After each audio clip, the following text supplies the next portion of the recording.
రెండో విషయం ఎంఆర్ఓ కానీ రేపు ఇవాళ వాళ్ళ ఫ్యూనరల్స్ ఏ ఉన్నాయన్నాడు. అది ఎంతవరకు నిజమో తెలియదు. కానీ ఫ్యూనరల్స్ వాళ్ళ అమ్మమ్మది ఆ ఫ్యూనరల్స్ ఉన్నాయో లేవో కూడా తెలియదు మనకి. కానీ ఎంఆర్ఓ రేపు ఉదయం 10 గంటల వరకు రమ్మని చెప్తున్నాం. ఎంఆర్ఓ రాకపోతే చీఫ్ సెక్రటరీ కంప్లైంట్ చేస్తాను ఎంఆర్ఓ మీద.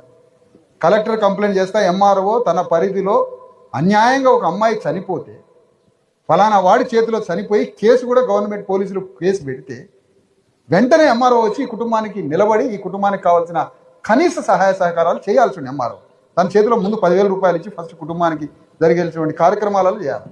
కనీసం పరామర్శకు ఎంఆర్ఓ రాలేదు. అవసరమైతే ఎంఆర్ఓ రాకపోతే సస్పెన్షన్ చేయాలని ఎంఆర్ఓ మీద సస్పెండ్ చేయాలని చీఫ్ సెక్రటరీకి రాస్తాం, కలెక్టర్కి రాస్తాం. ఎంఆర్ఓని సస్పెండ్ చేయాలని ప్రాథమికంగా ఎంఆర్ఓని ఇక్కడికి పంపించాలని కలెక్టర్ మానిటర్ చేయాలి, ఆర్ జేసీ మానిటర్ చేయాలి. ఆర్డీఓ మండలానికి జల్లాపూర్కి చెందినటువంటి doctor B Lavanya house surgeon అకాల మరణం చెందడము మాకు కూడా మా హృదయాలు కలిసి వేసింది. నాకు కూడా కుమార్తె ఉంది, ఇంటర్మీడియట్ సెకండ్ ఇయర్ చదువుతుంది.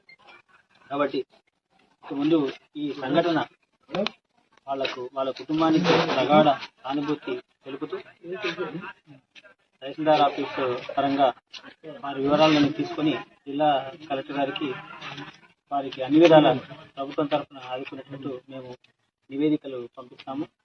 అదేవిధంగా ఇలా మాయమాటలకు యుక్త వయసులో ఉన్న వీళ్ళు మాయమాటలకు లోబడి ఇలాంటి చర్యలు పునరావృతం కాకుండా మనమందరం కలిసి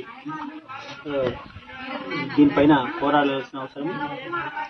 పొరపాటున ఎవరైనా ఇలాంటి బాగా ఉన్నప్పుడు వాళ్లకు ఏడు సహాయం చేసే దీంట్లో ఉండాలి. మన చెల్లెలుగా భావించి, మన కుమార్తెగా భావించి మనమంతా కలిసి వాళ్ళ కుటుంబానికి చేదోడు వాదోడుగా, అంటే లావణ్య పోయినా కూడా వాళ్లకు మనోధైర్యాన్ని కల్పిస్తూ మిగతా కుటుంబ సభ్యులు ఎవరైతే ఉన్నారో వాళ్ళు చదువుకునే అమ్మాయి జాబ్ చేస్తూ ఉంటుంది, ఆమె ఆర్థికంగా వాళ్ళ కుటుంబాన్ని పర్టికులర్గా మనకు కావాల్సింది ఆర్థికంగా ఆదుకోవాలి.